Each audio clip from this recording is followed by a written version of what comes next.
competition, struggle, and ego, somewhere we have become more machine and less human.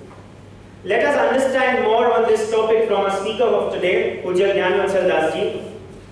He initiated as a sadhu in the year 1992 and is a mechanical engineer and is a prolific speaker who has given more than 15,000 plus lectures worldwide. I would request him to come and share with us the life teachings of Pramukh Swami Maharaj and share with us on what it is to be the human in man, Pujya Gnanvatsal Ji.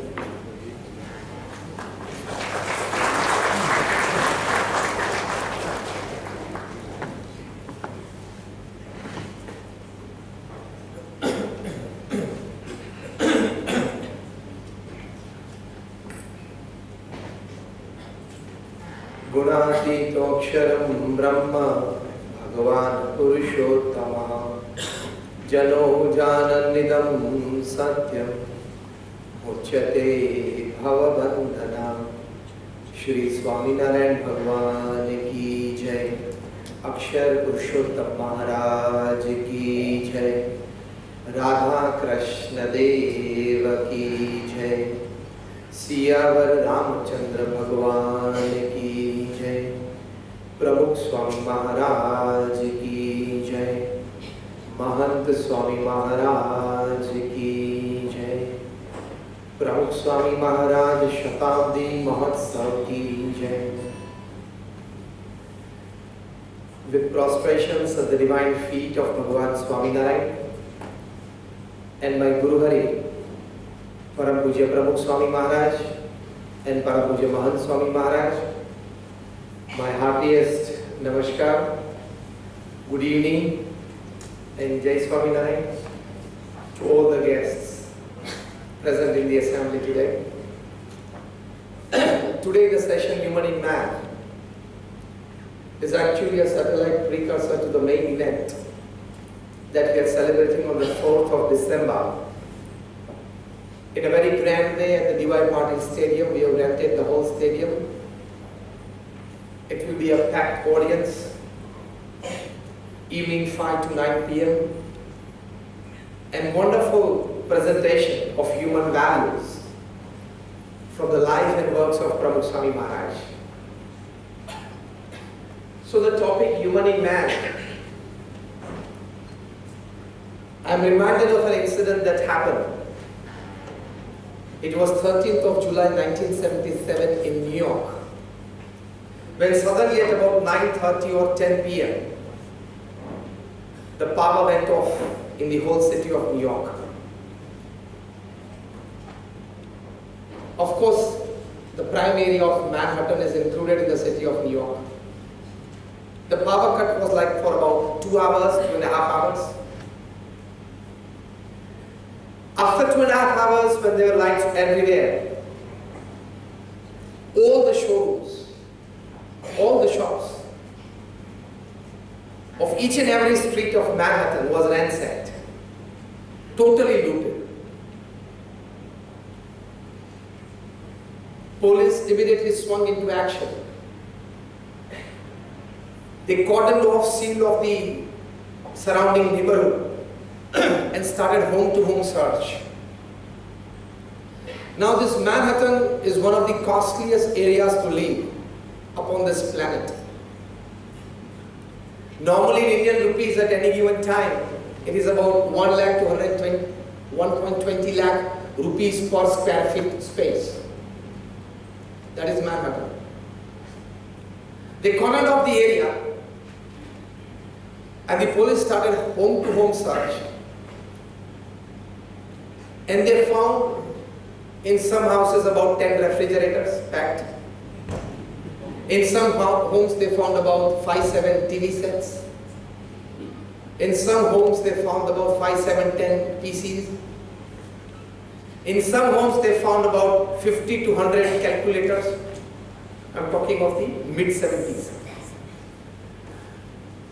So the people living there, considered to be a very posh area, educated people, cultured people, and their homes were found to be in possession of all the items that were looted during that 2 hours of blackout, technical blackout, unimaginable.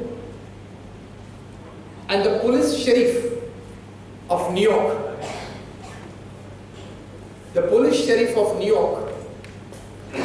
he writes in his record book that it was a night of animals. The exact words, let me say I'm quoting it letter to letter. The police sheriff, they wrote that it was a night of animals, 13th July 1977. So when sometimes the time comes, it's not human in man, but the animal in man. And character is that what you are in the dark. When you know that nobody is watching you. When you know that this act of mine will not be out in public. What you do, what you think, what you act, how you interact is your character. So character is known in the dark. That is what exactly happened on 13th July 1977 at Manhattan in New York. It was animal in man, not human in man. And this 20th century and the 21st century, I think all of you will agree with me when I put forward a point that we have more education institutes today in the world than at any other time in history. Yes or no? Yes. We have more educated people today in the society than at any other time in history. Yes or no? Yes. And yet our humanity is a diseased one. We read in the newspapers, we see on the TV news, crime is increasing day by day. So if somebody blatantly tells us on face that education has miserably failed in curbing crime, we can't say no to it. We produce reasons, that's a different story. But this statement you can't deny. Inhuman in man. And the biggest inhumanity is lies. Somebody has rightly written it. The whole world lies in the lies of world. The whole world lies in the lies of the world. Common interactions, casual lies, inhuman in man. Business transactions, blatant lies, inhuman in man. Relationship securing for your boy or girl, unspoken lies.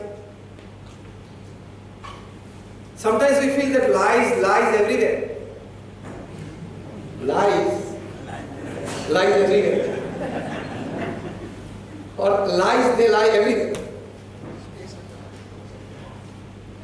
Everywhere to the extent that even in heaven, sometimes I read a parable a few years back.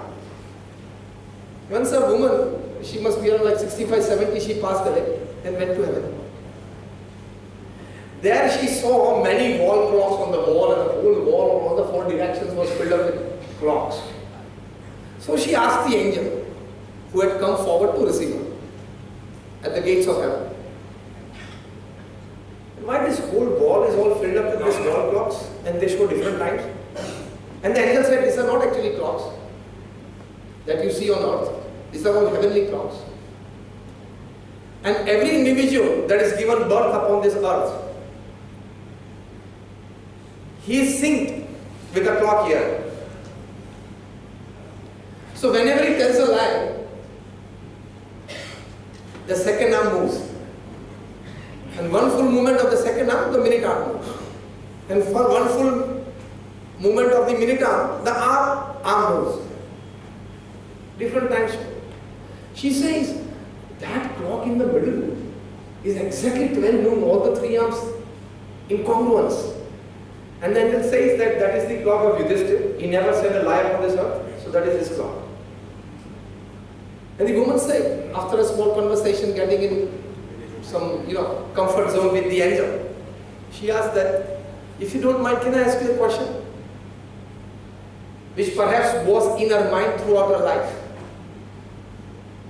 Now remembering these words, the question was, that where are the clocks of married men? Where are the clocks of married men? And the angel said, none of these clocks that you see right in front of you on the wall is of the married men. Actually, they are in our office and we use them as office fans. You got it? And then out of inquisitiveness, she asks that, then where are the clocks of married women? And the angel says, actually the clocks of the married women are outside the office block. We use them as electric generators.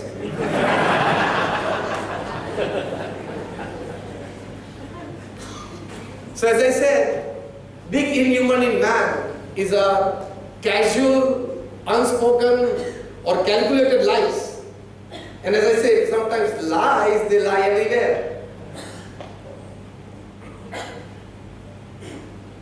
So that is inhuman in man, that creates lots of issues and lots of problems. And then you have to put your foot down in front of your spouse and then, but you lied. His or her came out, you didn't. Another big aspect of inhuman in man is power and money. Power and money, they are beautiful simulators until the time they are in your pocket. And they are very dangerous enemies, dangerous masters when they enter your head. And that also we see in the society at different stratas. These are the two things that has the power to corrupt you, make you inhuman. Power and money.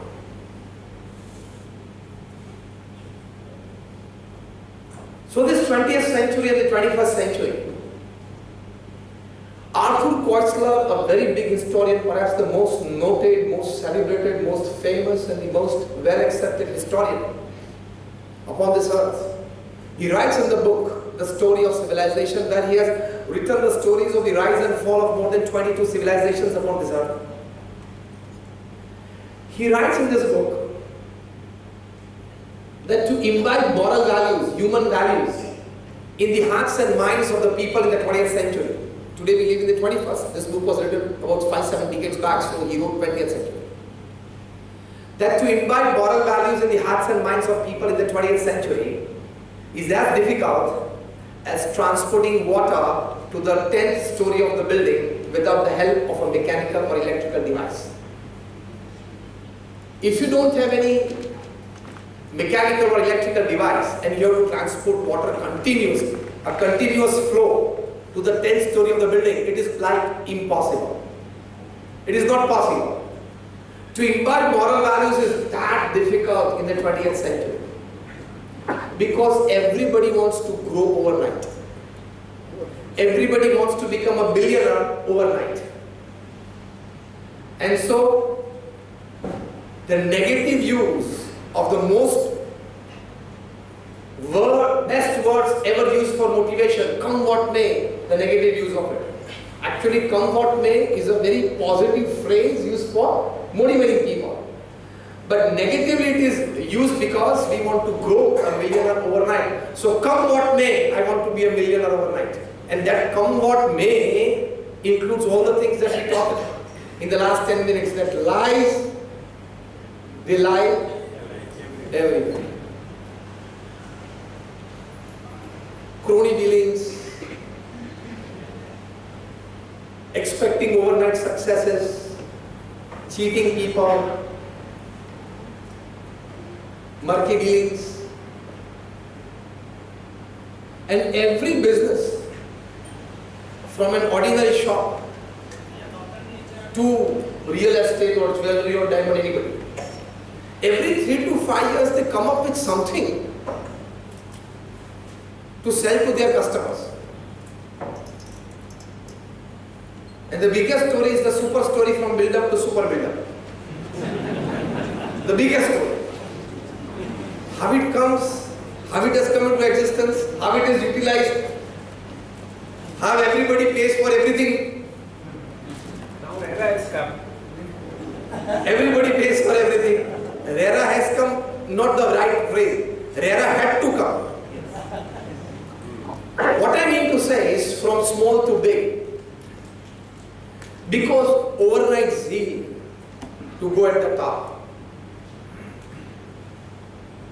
Once an Indian doctor, he went to United States. He had to do a couple of courses there to actually get the license to practice. He completed the courses, set up a clinic. But unfortunately, he could not get patients. It happens. So he came up with an idea. He put a board outside his clinic that any ailment, any illness, any disease, come to me, all treatment for only $20 and guaranteed cure. If you don't get cured in 48 hours, you will get back $100. क्या scheme है भाई? जबरदस्त scheme. And we know that America is the land of lawyers and land of doctors. First it is land of lawyers and then it is the land of doctors. Because recently last year about 300 divorce lawyers, they have come for 3-day conference. And they all say they are busy for 18 hours a day. All of them were divorce lawyers, specialization in divorce, 18 hours a day. So it's a land of lawyers. So an American lawyer decided that Indian doctor putting up this board, let me expose him. So he walks inside the clinic and says, and puts up a very medico-legal issue sort of thing. And he tells the doctor, for some reason I've lost my sense of taste. So can you cure me of that? And doctor, you're fine, okay? Actually that is not a disease and nothing happens to taste even at the age of 90. You know, when at the age of 90, if you have diabetes and you are not allowed and prohibited absolutely by your son, daughter-in-law, by your grandchildren not to eat anything sweet, you wake up at 2 a.m. and open the refrigerator. So taste buds, they never die. But this guy came up with this because he is American lawyer. So he goes, doctor, I have lost my sense of taste. Can you cure me of that? Can you give me my taste back? Okay, very simple. And the doctor calls his compounder lady and says, bring 3 tablets from box number 22. And she brings 3 tablets from box number 22. Doctor says, have it now. And the moment that lawyer puts that 3 tablets in the mouth, he says, this is kerosene. This is kerosene. Doctor says, your sense of taste has been regained, put $20. Your sense of taste, you have regained, put $20. So the American lawyer felt, my goodness, smart, Indians are smart. After a week's lot of introspection and a lot of discussion with his fellow lawyers, he was now definite about exposing this doctor. So after a week, he comes back to the doctor and says, doctor, I have some big issue. He says, what? That I have lost my sense of memory. So can you cure me of that? He says, I'm fine. And the doctor says to his compounder, bring 3 tablets from box number 22. And she brings 3 tablets from box number 22. This guy knew that from box number 22, the 3 tablets were last time kerosene. So he says, I don't want to take it. The doctor says, why? I know, last time also you said it was box number 22 tablets of kerosene. Your memory has been regained. Give me $20. Put your $20 there. And he puts his $20. And he said, my goodness. He walks out. Again defeated. After a lot of churning for about a week, he again comes back and he says, doctor, I have a serious issue. And he comes with help. Almost like he was blind. Because now he had come up with the issue that it cannot be cured immediately by tablets. So he said, doctor, I have lost my sight. Now, please cure. Doctor says, first put your $20. He said, no. Your sign board says that when you cure, I'll give you $20. He said, okay. The doctor says, sorry, but I don't have a cure for this particular disease or ailment what you have. So I'm sorry, and as per the condition that I put, I will give you $100. So here are your $100. And the lawyer picked up the note and he said, this is not 100, this is 20. You have regained your eyesight. Give my 20 back and your 20 back. He put a $20 bill and says, here is your $100. It's not $100, this is 20. Oh, you have regained your eyesight. Give me. This is what happens with quite a few customers. I'm controlling my tongue to speak out.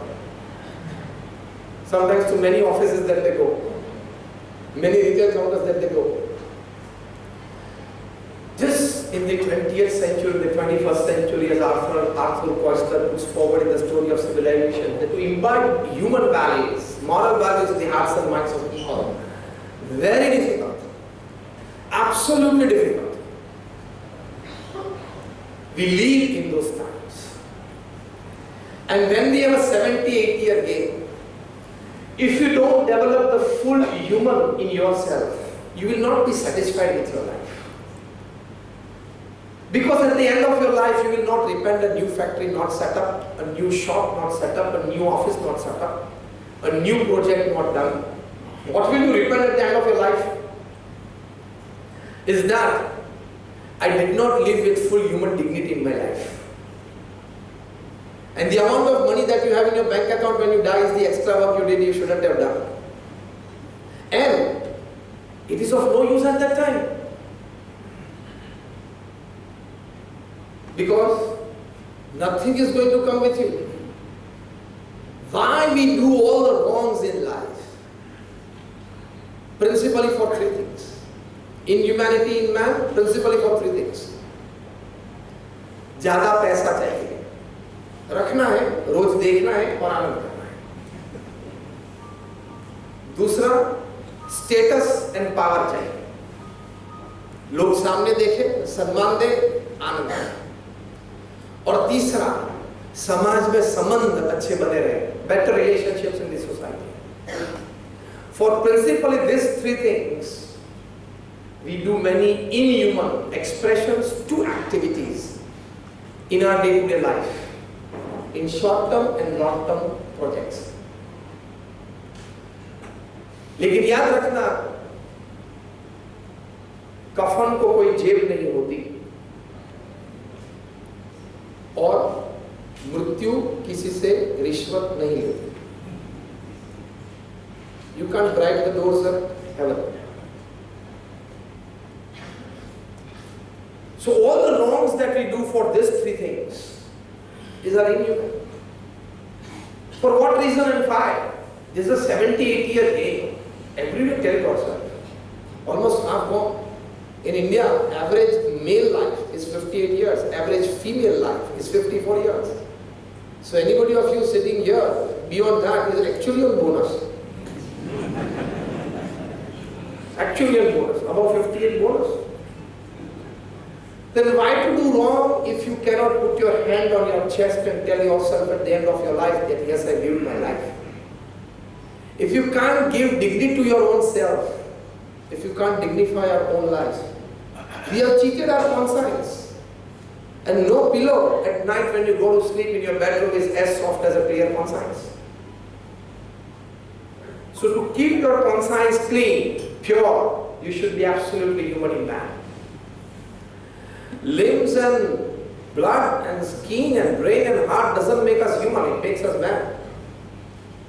Human is qualities, human is values, human is virtues. That when imbibed makes us an absolutely good human being. We all have this thought, it is not something new that I am telling you. We all definitely have an introspection. It is not that I am trying to inject a new thought in your mind. We definitely, all of us sitting here, We are all educated, cultured, have good reading, good exposures, good connections in the society, doing some good activity other than our professional activity.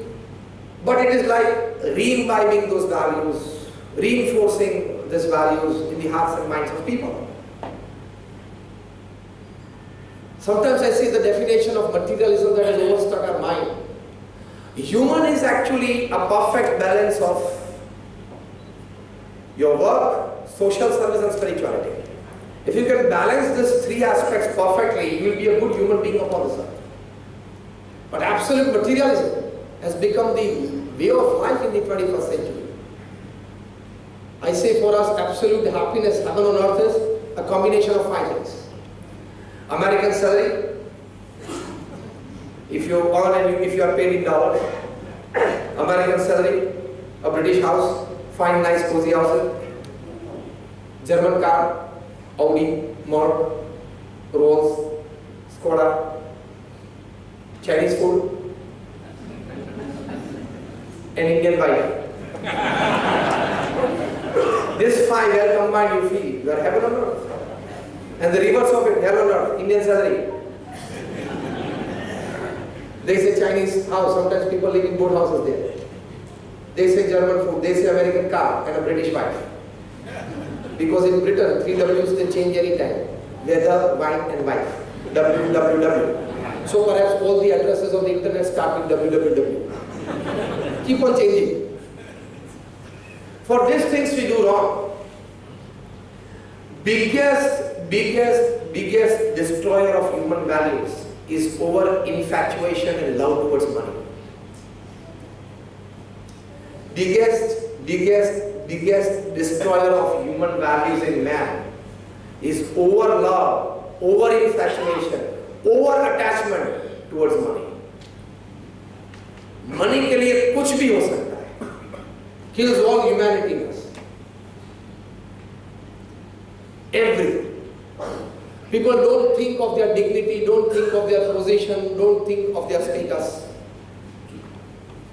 Even when they are high profile, they don't think of this, that if something wrong done because of money, what can be the consequences? And the consequences then come. 5-7 days with CBI and now in Tihar. The consequences do come. 5-7 days with CBI. Now till 3rd October, extended yesterday from 21st September to 3rd October. With Tihar, and ED is waiting for you. ED is still waiting for you. Gone. Entire life gone. All status, all prestige, all position, everything gone. Totally ruined. At the age of 73. Unbelievable. So over attachment and over infatuation towards money has the power to kill all human values. All human values. Money should only be given the power that it actually deserves. The biggest disease of the 21st century of man is that we have given too much power to money than it actually deserves. Money decides everything in life. Everything in life. Go back home and make 2 lists of things that money can buy and make you happy, things that money cannot buy to make you happy. And you want it to be happy. Things that money can buy, a flat and a car and jewelry and clothes and everything. Things that money cannot buy, love, trust, relationships, health, sleep. If there are 10 things that money can buy and you can become happy, there are 100 things that money cannot buy and you need it badly to make yourself happy. Think. Definitely work for money. Definitely try to earn good money. I'm using these words. Definitely try to earn good money to make your family more happy. Because money is your Bahir Pran. One soul is inside. Money is your soul outside your body. We have 2 souls. I understand. One soul is inside the body by which you breathe. And one soul is outside your body, that is money by which you live. So definitely, 8 hours a day, you work hard to make money, to earn money, to make a family, but do it ethically, do it rightly.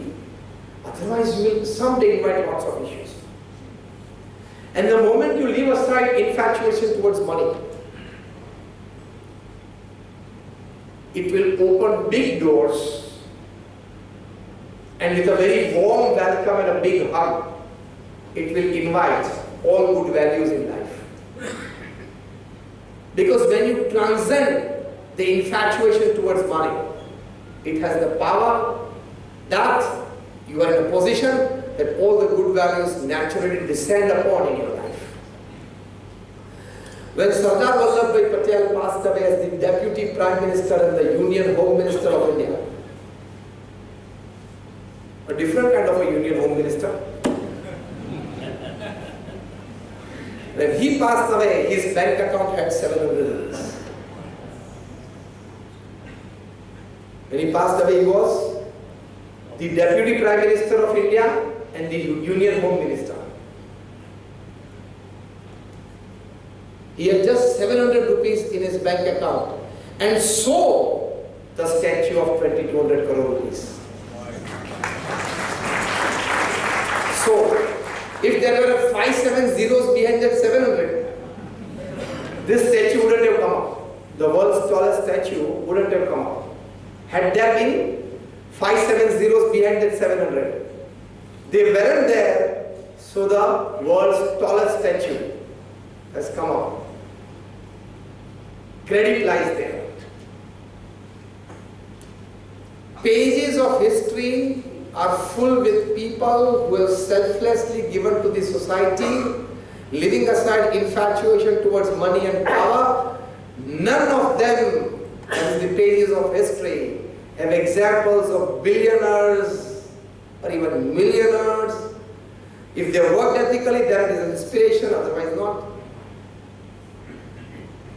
If you can't make a list of the names of billionaires that you know, all dollar, rupee, billionaire, all, and the list of people who selflessly serve the society, putting aside money and power and status, from Ravi Shankar Maharaj to Pramukh Swami Maharaj to Dr. Doshi, to many people, that list naturally you will find longer, written by your own hands, right now if you practice it. So that opens all the doors for human values in your life. And when you put aside that, again I repeat, definitely work hard for money, gain good money, earn good money to all your capacity, but ethically, and leave aside over infatuation towards it. And you will invite all the good human values in life.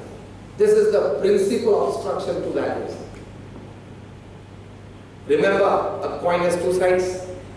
In the same way, wealth also has two sides. When easy wealth comes in, it has the power to bring in all the inhuman values, or you say, vices along with it. And you become you and your children become spoiled brats. So now there is a club and an idea going on in the United States that you must give your children just enough to start a small business and not enough that he can lay back, enjoy his life in resorts. Not that much. As I earn, he must also earn. So they are donating billions. That is human income. That gives you the power. Once we and Senior Kela, one of the greatest magicians the planet has seen, we were together at a function. I was with my elder saint, so my elder saint and Senior Kela were just proceeded towards the edge of the dais for the light lamping, and as it was announced, I and Junior Kela were sitting together. At that time, Junior Kela told me an incident. He said, Swamiji, a couple of years back, it so happened that a gutka manufacturing company offered Kela an 11-second video advertisement, and they offered 25 lakh rupees to him because they wanted altogether a new face out of the normal phylum of star faces. And the 11-second advertisement was like Kela would, in his full magician dress, would walk into a garden, and 15 minutes to go to the start of his show. He was just strolling in the garden besides the hall. And the young boys and girls, college going, they all saw Kelar and they ran the whole group there. And everybody said, sir, please something, please, show us. Kelar, you say, no, I'm going to show after 15 minutes, everything. No, sir, private to us, please. Give us the pleasure of it. Private show. And Kelar said, actually, I don't have anything with me, but okay.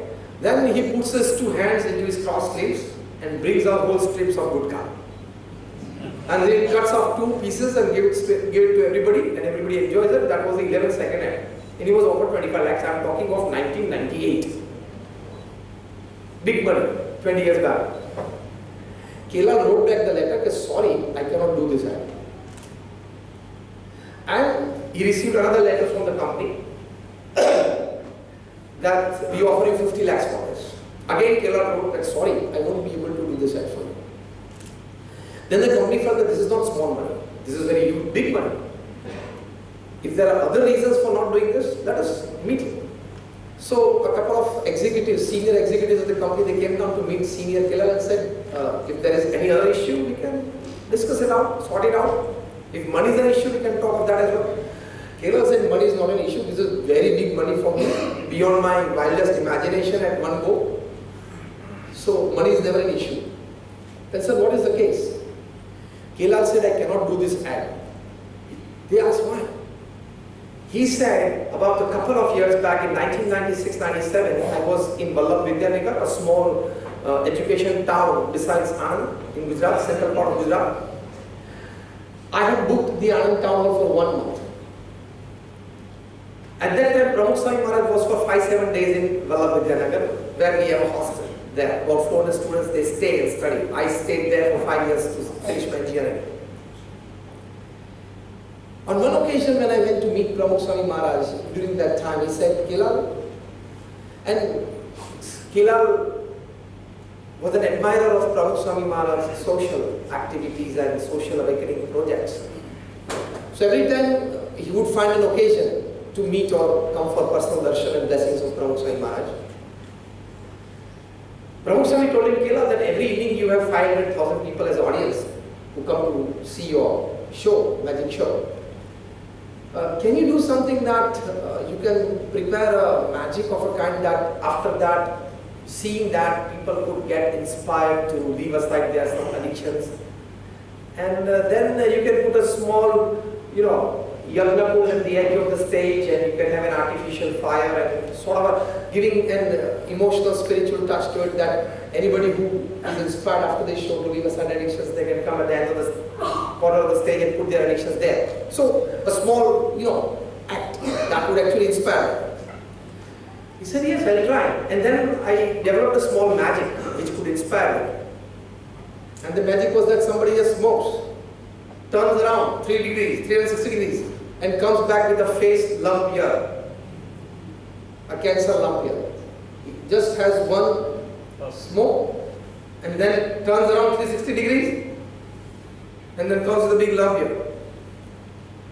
That inspired many. Many started putting aside their addictions. Kelar told this whole incident to the senior executives of the company and told them that many people have left aside their addictions. I find tears in the eyes of women fall when their men put aside these addictions. So that gives me a satisfaction, a joy that I am doing something for the society and I am helping in some way. Now if I do this ad, and even if a couple of youngsters start or get addicted to this gutkas, I have not rightly disciplined myself to obey the commands of Pramukh Swami Maharaj. He has given me this wonderful social service which by which I get so much satisfied, I get so much of joy. Putting aside 50 lakh rupees for an 11-second ad, and that 11 seconds also was going to make him more famous by exposure. I'm talking of things 20 years back. That no greed or overlove or infatuation towards money for the sake of certain ethics, certain social service, that human in man, Pramukh Swami Maharaj had the power to imbibe in millions of hearts. Millions of acres. You would find this when you visit our huge campuses like Akshardham and Gandhinagar or Delhi. Delhi Akshardham is 110 acres on the banks of Yamuna. You talk to any builder that what is a project on 110 acres of land on the banks of Yamuna in Delhi. People in Delhi say it is easy to get a plot on Mars and difficult to get in Delhi. And that too, the builder people and realtors sitting here would understand this line, what I say now, more practically, that 110 acres, a non-commercial, non-residential project. That too of stone, that too of carving, that too in 5 years. ऐसा 5 साल में नहीं होता है. Everything is ready. It's not happening in 5 years. Redevelopment 5 साल में नहीं होता है. Forget SRF. One of my very good friends, he is out of his house since 8 years. And the builder has stopped giving him the rent of the house since last 4 years. So himself is paying a rent of 40,000 rupees every month. Greatness personified. Not a single nameplate of any donor you will find at Swami Akshardham Delhi. Not only there, in any BAPS campus, you will not find.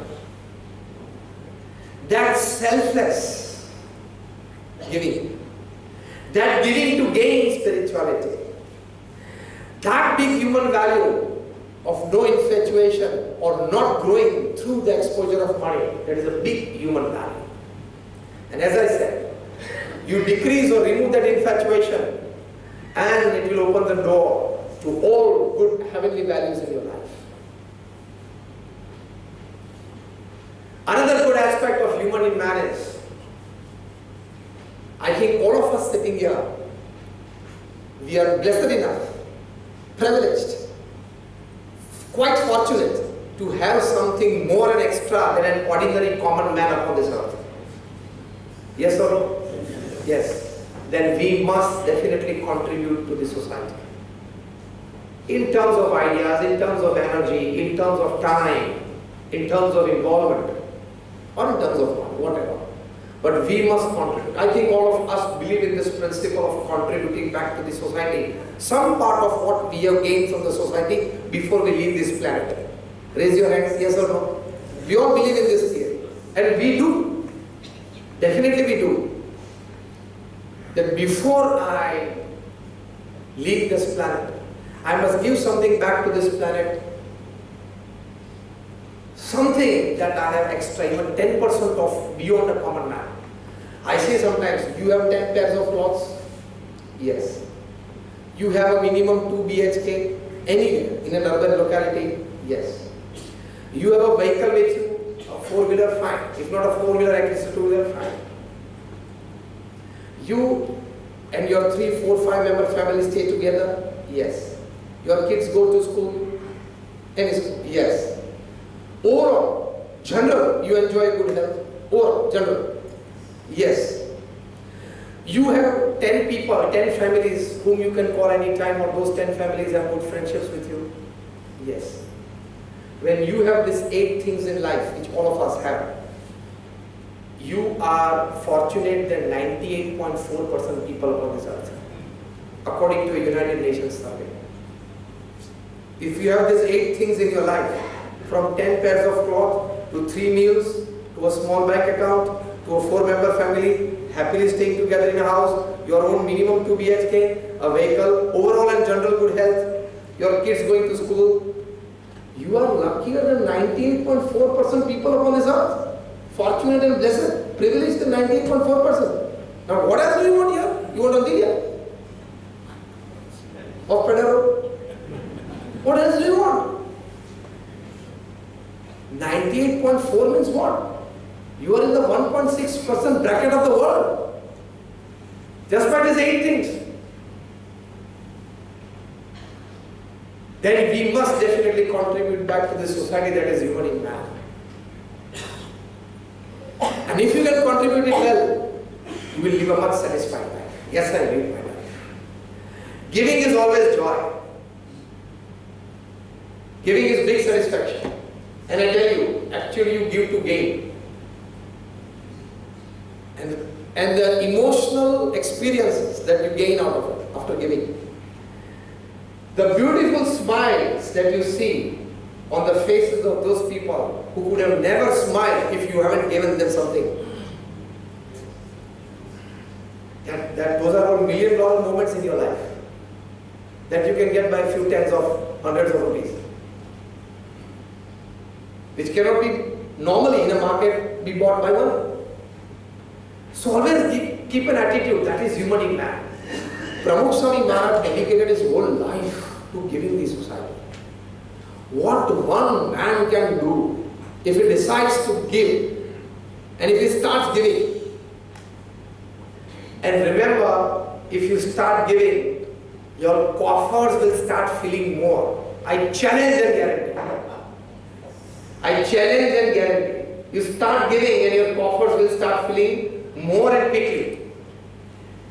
And you keep on trying to fill it, it will start getting empty quickly. इसलिए पैसे को क्या कहते हैं? चपल विद्या. It moves very quickly. You give to gain. In future, I tell you, perhaps we in our old age will definitely see this years, but the future generation definitely will. When it comes to social service and giving, not sky, but Pramukh Swami Maharaj is the limit.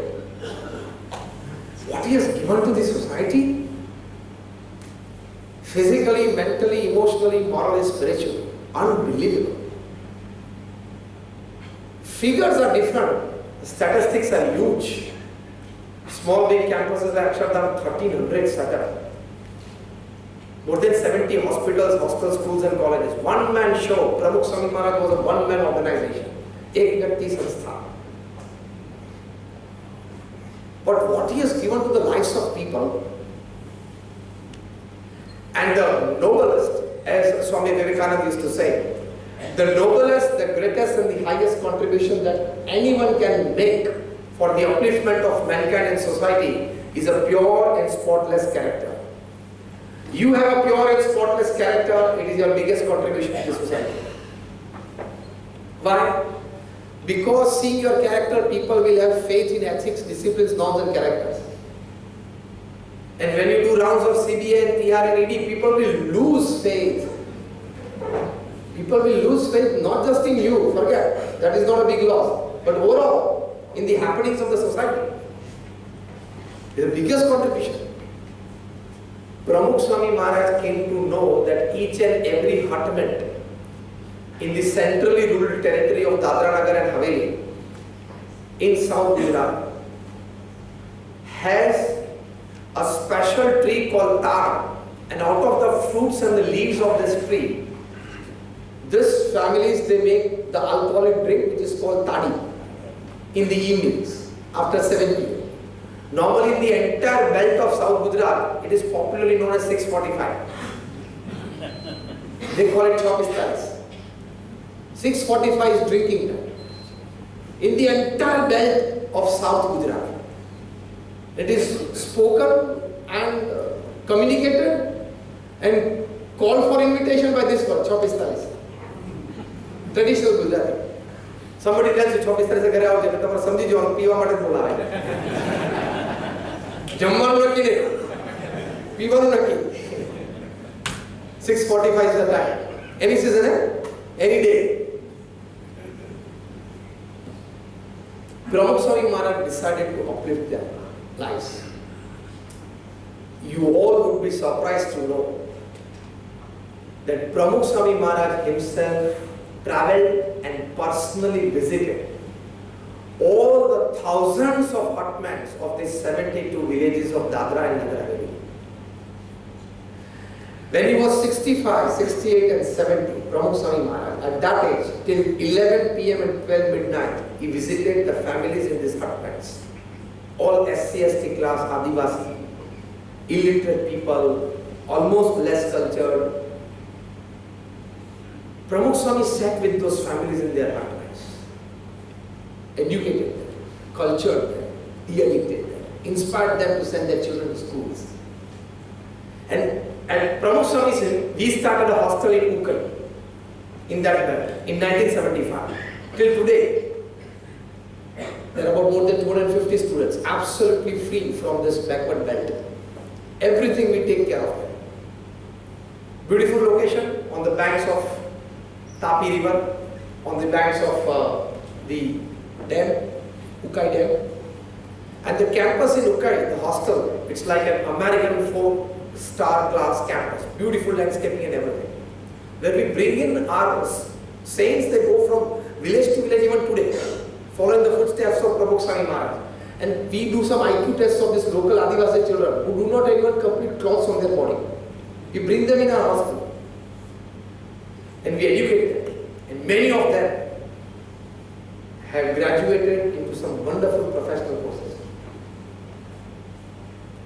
But of these 72 villages, today with all pride and to all your joy that you are listening now, I say that 42 villages are absolutely addiction free.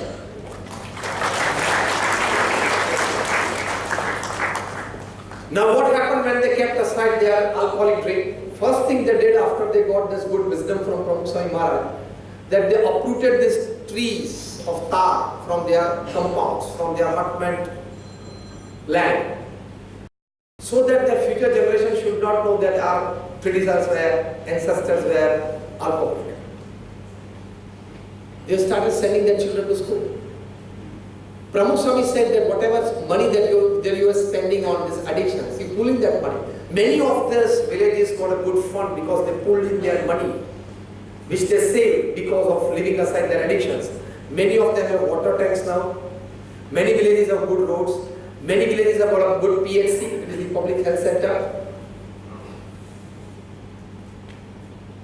And our saints, about 5 to 7 pairs of saints have been constantly put for this particular activity in the entire belt of South Gujarat. Pramukh Swami made them human. Now, when they got that willpower to leave aside their addictions, that willpower actually helped them to keep aside many other vices like gambling and everything. So now they are a wonderful village. From this inspiration, how see a ripple effect starts? You know, when you have a silent pond or a lake, and when you throw a stone in it, the ripples start creating on the surface of the water. And then the ripple reaches the other end of the lake, and you can actually see it. And when children go to a lake, they actually do it, they enjoy the game, fun. It happens as a ripple effect. One of our volunteers, Dr. Pethabhai Patel, he was transferred to a very small village in North Gujarat as a primary medical officer, PMO as they call it, is a government job, called Sunsar in North Gujarat. Entire village, forget entire village, each and every habitant of that village, man, women, children, everybody, they used to drink alcohol like water and buttermilk. Everybody is in a different world by evening. Dr. Pethabhai said, I am a volunteer of Pramukh Swami Maharaj. Evening 5 o'clock I close my clinic, and everybody in a small village, if anybody wants me after 5 p.m, they can definitely, in a small village you can get kahan hai, mil jate, 3rd street mein. He decided that I must carry forward the work of Pramukh Swami Maharaj. So every evening he would visit those places. Everybody said, kaun hai? Kaun chho tame? Su kam aaya ho? This, that. And he would start talking of the addiction. Somebody would brush them aside. Somebody would insult him. He would go, again come back. He persuaded in details, names, families, everything. He persuaded relentlessly. And because of his relentless persuasion, you all may be surprised to know that the entire village of Sunsar today, of perhaps more than 500 families, absolutely addiction free. By one man's effort. This is actually their life has come out of like an animal life that they were living. Now they started becoming humans. And as I said, one big willpower developed because of putting aside one big vice. That willpower helps you in actually developing much aspects of your life that you actually have never thought of. So that is what Pramukh Swami Maharaj has given to millions of people all over the world, contributing in a big way. When we celebrated in 1991 the Cultural Festival of India in America, we created the whole of India in America on tens of acres of land on the lush green campus of the Middlesex County College in New Jersey, Edison. We created whole of it. Indian craft, art, design, performers. In that 34-day festival, we had more than about, we invited, we sponsored more than about 100 big artists of India. They performed every day in the evening. That 34-day festival was visited by 1.1 million white Americans. And they were amazed. I was talking of 1991. And they were amazed to see Indian art, craft, design dances. And the most famous was the Teratali dance that is the Rajasthan folk dance, the Teratali, and the Odisha folk dance. Americans, they wanted to see it again and again. So we constantly started it from 5 in the evening till 11 on the satellite stage, away from the main stage, constantly. They were all very fascinated. At that time, we had 2,600 volunteers to handle the whole festival. At the D.Y. Patil Stadium on the 4th of December, when we have the 98th birth anniversary celebrations of Pramukh Swami Maharaj, already more than 3,000 volunteers have registered, some for 5 days, some for 10 days, some for 15 days, some for 1 month, some for 2 months, some for 3 months. At that time, we had one of our visitors, Mr. Jack Ladd, who was the attorney for the government of Texas. When he saw this time giving by volunteers, he was so much fascinated. After his felicitation on the main stage in his speech pointing at Pramukh Swami Maharaj's side, that I'm being told that actually I see that there are 2,600 volunteers here at the CFI, that is the Cultural Festival of India. Then he said, it's very difficult in the land of America where time is money for people to give so much time, and that too selflessly, volunteering so much. And I've been told, that he said, that many of them have left aside their jobs, their business, sometimes their families to serve here in the festival. And pointing at Pramukh Swami Maharaj, he said that anybody who can inspire this kind of leadership is not only a wise person, is not only a creative person, but a person who is divinely inspired to lead people. Divinely inspired to lead people. And that is why he could create this. Then when he was going, actually when he was coming in and he entered the huge Mayurdwar, there was a small boy, about 8 years old, in our volunteer dress, and with his iron rod he was picking up some pieces of papers, wrappers or biscuit or chocolate wrappers that people had thrown down. He would pick that up. He saw this boy, he was well dressed, and he called this boy. He said, what are you doing here? He said, what is your name? My name is Mayur. What is your age? I'm 8 years old. What are you doing here? And Mayur said, sir, I'm serving my country and my Guru Pramukh Swami Maharaj. There were tears in his eyes.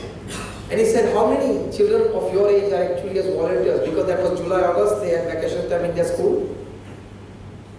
He said, like about 120 of us boys and girls of this age. And what you 120 do? That he said, I'm talking of just my department, that 120 of us, we have been assigned the job of keeping the whole tens of acres of land very clean. So 120 little boys and girls, they have iron rods in them, they pick up all these things. Selfless service. Then he said, to inspire this kind of selfless giving to the society. He said, what a future this generation carries when they, at this age, have been inspired to volunteer for a selfless cause, for culture, for tradition. When an 8-year-old boy tells you, I am doing here something, that I am serving my country and my Guru. Unbelievable answer from an 8-year-old boy. So giving back to the society in some way that you can. My good friend Dr. Ramakant Panda was definitely going to be here today. But he had to suddenly fly to Orissa, from where he comes. He hails from that state, for a big social cause that he actually had to rush in. If you see his life story, the way he has, from his early childhood, reached to a state where today he is number one when it comes to second bypass. On a person at the age of 78, 80, 85, 90, if he has to go for a second bypass, Dr. Ramakant Panda's hands are gone. But what he has selflessly done in Orissa, huge stories. So see, people are contributing. We definitely have a thought, but we must contribute in terms of time, in terms of money.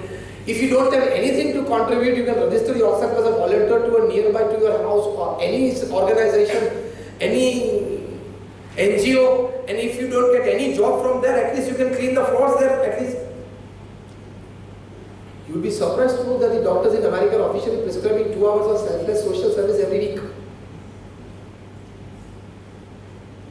2 hours of selfless social service every week to all the patients. So selfless giving back to the society is human in hand. That is a big contribution that we all can make. If you can better a small world around you, that is your life well lived. Otherwise, for your stomachs, for our stomachs, even the animals, they pass their life upon this earth. They don't live their life, they actually pass their life upon this earth. And 1.5 lakh people leave this earth every day. In 24 hours, 1.5 lakh. So in 24 hours is about 86,200 seconds. 1.5 lakh people, so every 2 seconds, 3 people leave this earth. We started this talk, it is almost like 50 minutes. Into 60. 3,000 seconds. 4,500 people left this earth. If God decides to put his full concentration on Jew parlor tomorrow morning,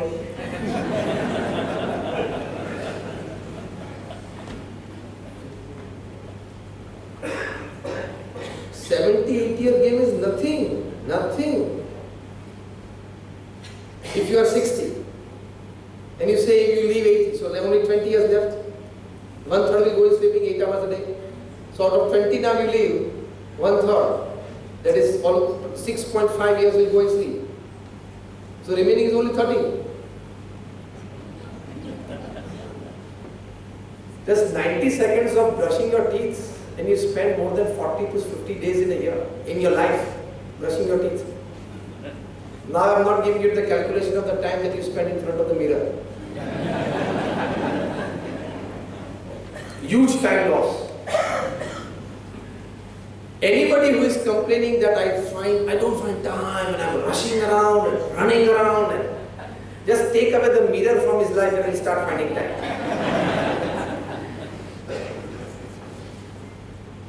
If the mirror goes away from this earth, if somebody once asked me a question, solutions to problems of the world. I said 2-3 solutions. One of the solutions that I gave was, take away the mirror from this world.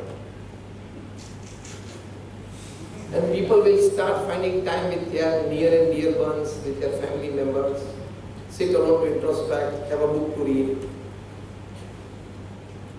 What I mean to say is, unnecessarily, without any reason, wastage of our resources. That does not make us human enough. So second thing is this, contribute something back to the society. Third, in some way, by prayers or chanting the holy name or meditation or regular visit to a temple or an association with a saint or faith in scriptures, get associated with God. Not because I am a saint that I am telling you this. More than 50,000 research papers by man of science has been presented in national and international seminars where they have proved that some association with God, what physical, mental, emotional benefits that you have in your life. It is a good connect, and it is the solution of many problems of this earth. It carries जो भी सत्शास्त्र है, Shrimad Bhagavad Gita, Shrimad Bhagavat, whatever. You feel that it is old dated, outdated, irrelevant today. No, absolutely relevant today. Absolutely. In 1991, when Pramukh Swami Maharaj was in America for the Cultural Festival of India, we had one Mr. Raj Bothra, who was the classmate of the ex-Prime Minister of India, Rajiv Gandhi, at middle school. He and Rajiv Gandhi best friends. Rajiv Gandhi had asked him, Dr. Raj Bothra, to come to India and survey the actual scenario of AIDS, acquired immune deficiency syndrome, AIDS in India. He came, surveyed with his team and came to a conclusion, gave the report to the Prime Minister. I am talking of few years before that, before 1991, and presented the report that India is still a transit country, it has not become a victim country. But it will become a huge victim country in future for this dreaded disease. And the World Health Organization, they say that by 2050 there will be people dying of AIDS and their dead bodies lying in the streets, and there will be hours to live there. One big country in South Africa, near South Africa rather, where you would find more than 70% population is HIV positive.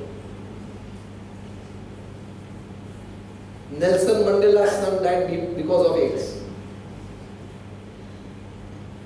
Dr. Raj Bothra asked Pramukh Swami Maharaj that for this dreaded disease, which has 1,000 times more killing power and spreading power than cancer, we have started awareness campaigns for school children, billboards, but still we have not been able to curb this menace called AIDS. Does Indian scriptures have any solution to this? Dr. Raj Bothra asks Pramukh Swami Maharaj before coming in the assembly and sitting on the dais with him. Pramukh Swami Maharaj said, there is. There is. And Pramukh Swami Maharaj told Dr. Raj Bothra that even if after all your awareness campaigns, after all your advertisements, Dr. Raj Bothra said, I've started a rehabilitation program for these people. I've started rehabilitation centers at many places in the US. I'm talking of 1990. But still, this dreaded disease has not been under any kind of smallest control that we can be proud of. Do you have a solution? Isn't it in the scriptures? Pramukh said yes. And then Pramukh Swami Maharaj said, very simply it is prescribed in our scriptures that for grahasthashram, that is for householders, for grahasth, ek stri sada brahmachari. This is the slogan. This is a principle. Ek stri sada brahmachari. This is big human in man. Very big human in man. Anything beyond this is animal in man.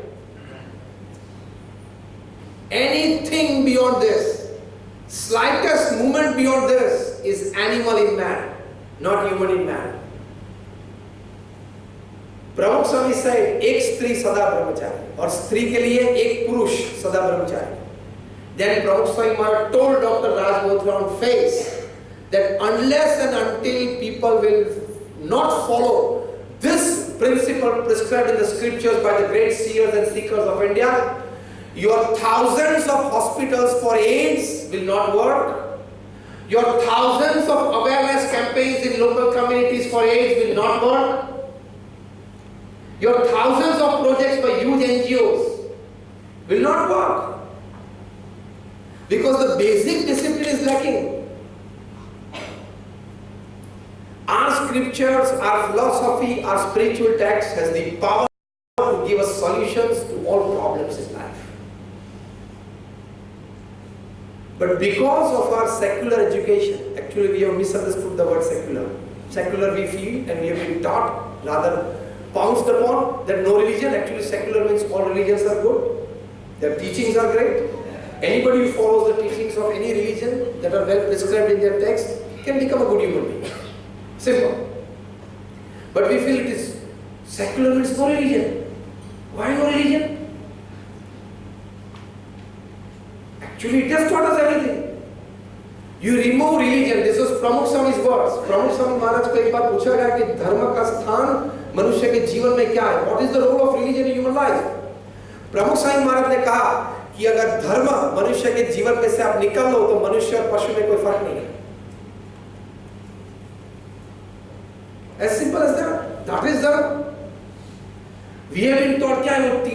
टीला करे, मंदिर में रोज जाए, धोती पहने.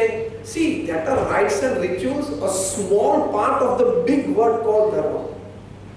Rites and rituals are the small part of the big word called dharma.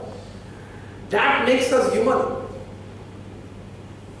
These scriptures have taught us a lot of giving that I prescribed in the point that I raised like about 10-15 minutes back. And this, a disciplined life. If you don't go for a disciplined life, today, all the problems that we have when it comes to all kinds of ailments is because of indisciplined life. Most of the ailments are lifestyle diseases, isn't it? Most of the ailments are lifestyle diseases. These scriptures, they well teach us. But we don't follow it, so we don't become complete human. Simply I tell you, हमारे scriptures में लिखा है, रात को जल्दी सोना, सुबह जल्दी उठना. Simple prescription. Majority of us we go against it. Yes or no? And one beautiful gadget has helped us easily to go against it. The dreaded demon called the mobile. Because your big world starts after 10 p.m. with the gadget in your hand. And then you wake up late. Against this principle, and you will lose your health. Simple prescription, रात को जल्दी सोना, सुबह जल्दी उठना. Second prescription, to make you human in man. गरम गरम खाना और ठंडे पानी से स्नान करना. Again, we have gone against it. Total reverse. We eat everything that is put into deep freeze, and we bath with warm water. You bath with cold water, and it is like doing 15 minutes of good exercise, because your body has to rush blood to all the smallest nerves of your body to maintain body temperature against cold water. Against cold water falling on your body, to maintain the 37.5 degrees. Doctor, am I right? Body temperature? 37.5 degrees Celsius. To maintain that temperature, the blood has to rush to the nook and corner of the arteries and veins, to the smallest blood carrying vessel. And that is a big exercise, a huge massage. Simply under the cold shower is a big massage. We have gone against that. And so we invite all kinds of diseases. Third good prescription, written in the scriptures, have your breakfast like a king, your lunch like a, like a youth. That is, you are hungry, you eat it. Breakfast like a king, lunch like a prince, and your dinner like a pauper, like a beggar. We have reversed the process. Breakfast like a king we sometimes do, or sometimes we do like a prince, because we want to work in the first half, 9 to 12. Lunch we skip. A new formula taught to us by the West. Working lunch. I don't know, I've still yet to understand that formula. What is a meeting lunch? What is a working lunch? What is lunch? What is working lunch? What is meeting lunch? Because you want to feel light, you want to sleep, be energetic. If you train your body even after having a good lunch, you won't go to sleep. For what reason? You have told your mind, see mind, you are very weak. If you have a heavy good lunch, you will go to sleep. So I am not giving you a good lunch. Tell your mind, I will give you a good lunch, and you don't have the right to go to sleep. 2 days of your powerful willpower, and you start your lunch. And because after sunset, your digestion power comes down to 10 and 15%. And you have a heavy dinner. Enjoy your dinner. And you go with your stomach full to your bed. You are inviting with open arms and a big hug all the diseases that actually are prescribed by doctors and not prescribed in the medical books. So everything we have done against the scriptures, then we complain. People tell us, okay, you build mandirs, you must build hospitals. I said we teach people that they don't have to go to hospitals. That is a big thing. Because you say, precaution is better than cure. So Dr. Jayan Gandhi and people works on the cure side, we work on the precaution side. Don't am I right? They work on the cure side, we work on the precaution side. This is more better. So what I need to say is, your some attachment with scriptures, and now it is wonderfully available. Your some attachment with spirituality will make you more human, physically, mentally, emotionally, spiritually, in all walks of life. And that gives you a good human touch, more human values in your life. When Stephen Covey wrote this book, 7 Habits of Highly Effective People, I've done a full lecture series here. I think many of you have gone through the full lecture series that I did here. Just raise your hands. Quite few, like almost like 30% of you sitting here. We finished in the last 5 minutes.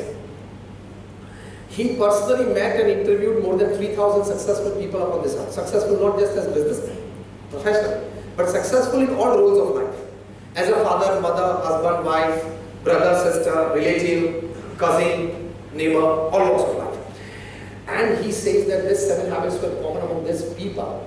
In the 7th habit, sharpen the saw, he writes that all these people that I met, they definitely possess the habit which actually they are cultivating by regular discipline of beautiful words written by Stephen Covey. Now, listen carefully. They have cultivated the habit of connecting with their Creator, the God, every day through prayers. So they found success in all walks of life. Now success as a businessman is a different story, and successful as a husband and a wife is a different story. There you can have all the I's and become successful. I, in your professional life, probably. But being successful as a family man, as a family person, you have to have we, not I. Absolutely different attitudes. From I you have to change to we platform. WE, yeah? Only then you can be successful. And from that family platform to be successful and well accepted in the hearts of your people of your community and your neighborhood, you have to shift to the all platform from we platform.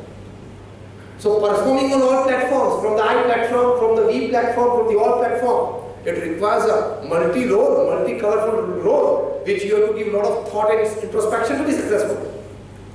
Makes you a complete human. When you perform well on all the 3 stages, I stage, we stage, and the all stage. That makes, only if you have developed human qualities, you can be successful in all the 3 stages.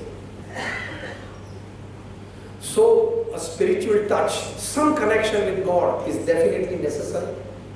It distresses you. Clinically proved that when you chant the holy name of God, certain hormones, they get released in your blood, which are distressing. It distresses you. Practically, clinically it has been proved. It makes you more human, because when you get distressed, all the big office that you have carried in your mind after 6 p.m. back home, you will not pour out as anger on your wife and children. You become human. So a touch of spirituality is very much necessary. Lastly, I will end with an example. When Dr. APJ Abdul Kalam as President of India, when he first met Pramukh Swami Maharaj in the year 2001, he had a long, in the first meeting they had a long, more than 1 hour conversation. And actually Dr. APJ Abdul Kalam had come up with the idea, which had propped up, finalized from his entire think tank, that these 5 areas need to be worked for making India a superpower. First was agriculture. Second was education and health. Third was infrastructure. Fourth was communications. And fifth was critical technology. He had come up with that we have finalized this 5 areas that we need to work more to make India a superpower, or at least a developed country. After 1 hour of conversation with Pramukh Swami Maharaj, he got a glimpse, an experience of Pramukh Swami Maharaj's spirituality. And he said, Swamiji, would you like to have some input in this? Pramukh Swami said, yes, definitely one input. And he said, Swami, feel free.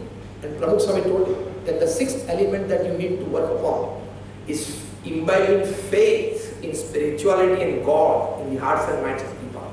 Because even if you have developed this whole thing, and if you don't have spirituality, without spirituality you will not have disciplined way of life. And you will lose all the gains from the material world because you don't have a spiritual world which is a disciplined world. That happened with the Latin American country Venezuela. Venezuela in the 50s and 60s was a very poor country. Very poor country. And suddenly the minerals were discovered, especially black gold, petroleum. And it came up in every field and beneath every house almost. So everybody became a millionaire overnight in a span of few months. They didn't have a disciplined life. They didn't have a touch of spirituality. They became spoiled brats and over-leaning towards materialism and all the materialistic pleasures of life. Today the whole country, after all this discovery of petroleum and minerals, has come back what it was in the 50s and the 60s, back to a poor, pauper country. So it is popularly known in history as the Venezuela effect. Pramukh Swami told them this. Dr. APJ Abdul Kalam liked it, and he included that the sixth element is also necessary to then maintain, support in the foundation of these 5 elements that we want to work, and included that. And by the year 2015, when he passed away, he met Pramukh Swami Maharaj for more than about 14 to 15 times, personally, one-on-one, and had some good wisdom-filled exchanges. He wrote a book on Pramukh Swami Maharaj. The title of the book is Transcendence. Underneath the subtitle is My Spiritual Experiences with Pramukh Swami Maharaj. On the 50th page of it, whoever has transcendence with them, you can go back home, open the 50th page of it, read the second paragraph, where Dr. APJ Abdul Kalam has written all the fulfillment in his life. He writes that Pramukh Swami Maharaj has put me in a God-synchronous orbit. I don't expect anything in life. Total fulfillment. And why? Because he writes, why I have this total fulfillment, why I have been put in a God-synchronous orbit. He writes this words in his space scientist language. Synchronous orbit. Pramukh Swami has put me in a God-synchronous orbit. Because he clearly writes that I had my professors and my teachers and scientists who taught me space technology. Dr. Brahmprakash taught me, Dr. Dhawan, Satish Dhawan, professor, he taught me space technology and space science. Dr. Vikram Sarabhai was also my teacher. All 3 were my tutors, my teachers, my respected teachers. But my best teacher ever is Pramukh Swami Maharaj, because he taught me one thing: how to remove I-ness and minus and then work selflessly for the society without expectation. Big human value. And so he asked Pramukh Swami Maharaj that I want to ask one boon from you. And Pramukh Swami said, please, feel free. He said, Dr. APJ Abdul Kalam, that Swamiji, I ask a boon from you. Ek ashirwad aapse chahiye. And that was, I should breathe my last in front of my students while I'm talking to them. Grant me this boon. And Pramukh Swami put his hands on his head and said, the same will happen, whenever it will happen. And actually when he was talking at Shillong to IIM students, actually when he was talking, he collapsed. He had asked for this boon from Pramukh Swami Maharaj. What I mean to say that he felt that no I-ness and no minus. And then you work, you enjoy. And then he said, Pramukh Swami Maharaj, you built this Akshardham in Delhi. There is nothing that counts that, oh, Pramukh Swami Maharaj has done this. Then how can I say that I sent this something to the space? I learned this from you. You've become so light. We carry the burden. Actually, you know, I did it. Actually, you know, this is my design. Actually, you know, I got this patient. Actually, you know, I flew the jet. Actually, you know, I did this. Actually, you know, I did this. I did this is the biggest load on your head. Pramukh Swami used to teach this. God does everything. I don't do everything. I try my best. Rest, everything happens with the wish of God. What a lightness. That is a big human value. That is to be learned, that is to be imbibed. So these four things I told you. First, no infatuation towards money. Second, selfless giving back to the society and contribution. Third, a very disciplined life as prescribed in the scriptures. And fourth, some attachment and association with God. That is a big human in man. All my prayers for all of you. Thank you very much.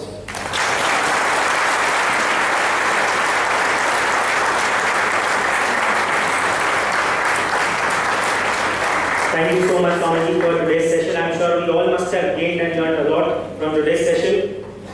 Pramukh Swami Maharaj's life motto, "In the joy of others lies our own," inspired many individuals, ranging from an Adivasi, a tribal, to India's ex-president Dr. APJ Abdul Kalam. Let us have a glimpse of his life through a short 5-minute video.